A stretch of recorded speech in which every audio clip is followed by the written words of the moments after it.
can't really fail at it unless you buy the wrong stock or just get excited at the wrong time. And I would like to just spend just a couple of minutes giving you a little perspective on how you might think about investments as opposed to the tendency to focus on what's happening today or even this minute as you go through. And to help me in doing that, I'd like to go back through a little personal history, and we will start. I have here a New York Times of March 12th, 1942. I'm a little behind on my reading. And if you go back to that time,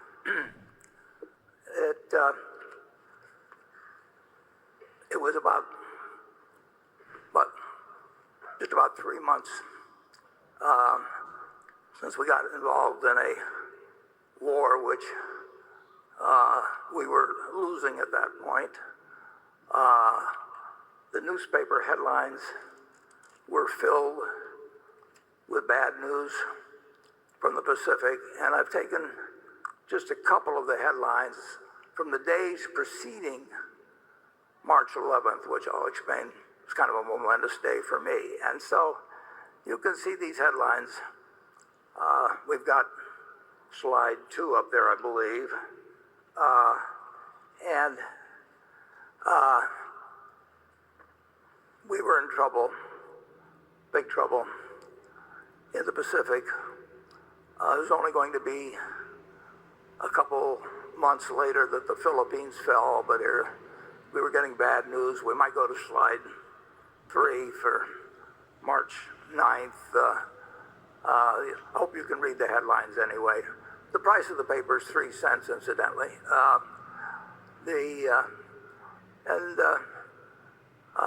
Let's see, we've got March 10th up there, a slide. When I get to this advanced technology of slides, I want to make sure I'm showing you the same thing that I'm seeing in front of me. So anyway, on March 10th, when again, the news was bad. Full clearing path to Australia. And it was like,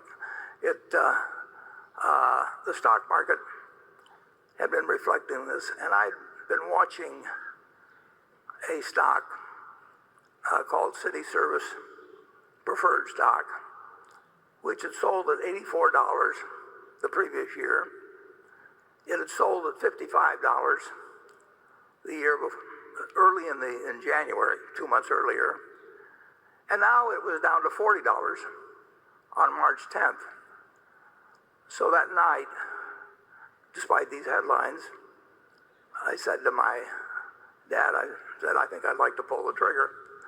And I'd like you to buy me three shares of City Service Preferred the next day. And that was all I had. I mean, that was my capital accumulated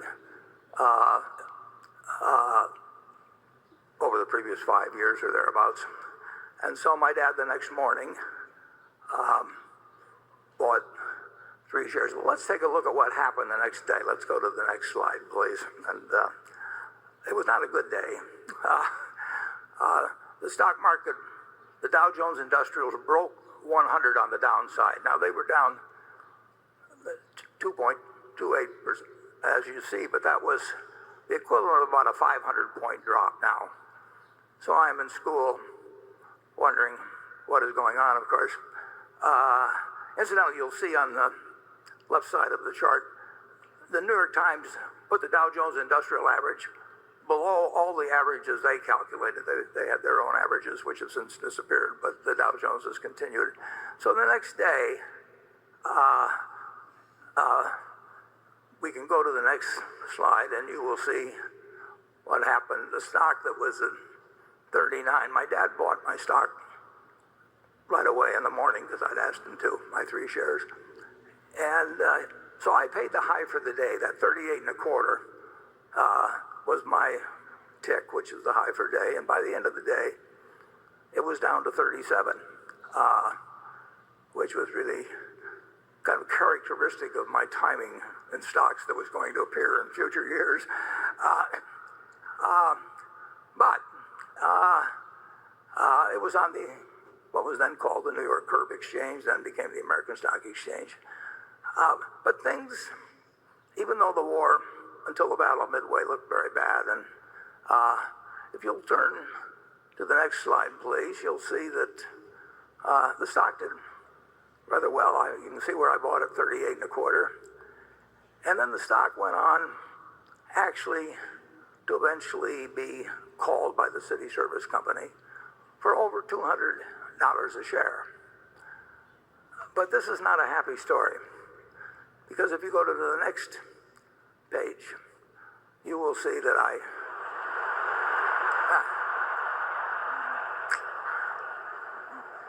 well, as they always say, it seemed like a good idea at the time.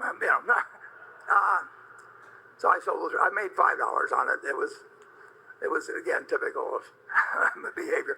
But when you watch it go down to 27, it looked pretty good to get that profit. Well, what's the point of all this? Well, we can leave behind the city service story, and I would like you to again imagine yourself back on March 11th of 1942,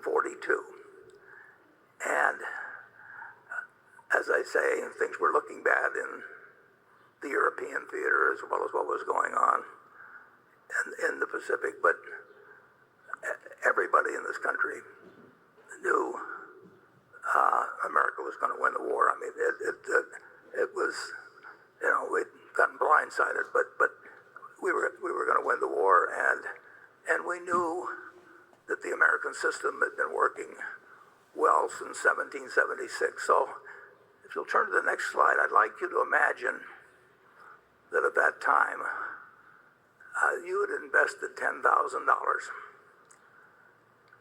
and you put that money in an index fund. We didn't have index funds then, but you, in effect, bought the S&P 500.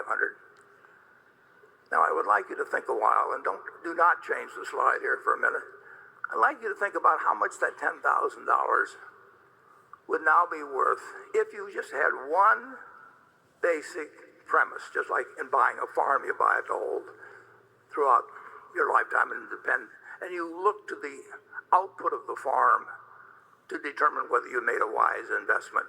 You look to the output of the apartment house to decide whether you made a wise investment if you buy an small apartment house to hold for your life.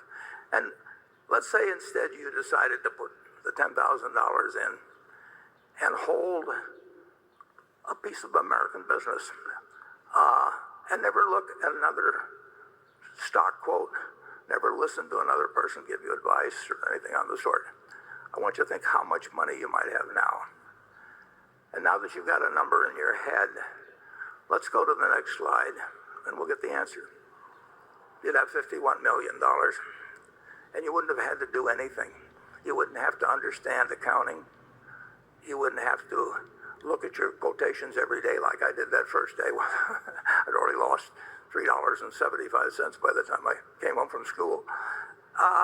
All you had to do was figure that America was going to do well over time, that we would overcome the current difficulties, and that if America did well, American business would do well. You didn't have to pick out winning stocks. You didn't have to pick out a winning time or anything of the sort. You basically just had to make one investment decision in your life. And that wasn't the only time to do it. I mean, I could go back and pick other times that would work out to even greater gains. But as you listen to the questions and answers we give today, just remember that the overriding question is, how is American business going to do over your investing lifetime? I would like to make one other comment because it's a little bit interesting. Let's say you've taken that $10,000 and you listen to the prophets of doom and gloom around you, and you'll get that constantly throughout your life. And instead you use the $10,000 to buy gold. Now, for your $10,000, you would have been able to buy about 300 ounces of gold.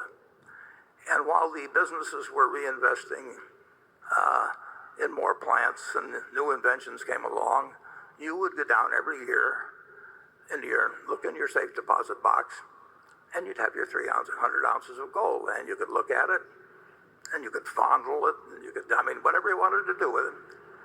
But it didn't produce anything. It was never going to produce anything. And what would you have today? You would have 300 ounces of gold, just like you had in March of 1942. And it would be worth approximately $400,000. So if you decided to go with a non-productive asset, gold, instead of a productive asset, which actually was earning more money and reinvesting and paying dividends and maybe purchasing stock, whatever it might be, you would now have over 100 times the value of what you would have had with a non-productive asset. In other words, for every dollar you have made in American business, you'd have less than a penny of gain by buying in this store of value, which people tell you to run to every time you get scared by the headlines or something of the sort. It's just remarkable to me that we have operated in this country with the greatest tailwind at our back that you can imagine. It's an investor's haven. You can't really fail at it unless you buy the wrong stock or just get excited at the wrong time. But if you own a cross-section of America and you put your money in consistently over the years, there's no comparison against owning something that's going to produce nothing. And frankly, there's no comparison with trying to jump in and out of stocks and pay investment advisors. If you'd followed my advice, incidentally, or this retrospective advice, which is always so easy to give, if you'd follow that, of course, there's one problem about it. Your friendly stockbroker would have starved to death. And you could have gone to the funeral to atone for their fate. But the truth is, you would have been better off doing this than a very, very, very high percentage of investment professionals have done, or people have done that are active. It's very hard to move around successfully and beat really what can be done with a very relaxed philosophy. And you do not have to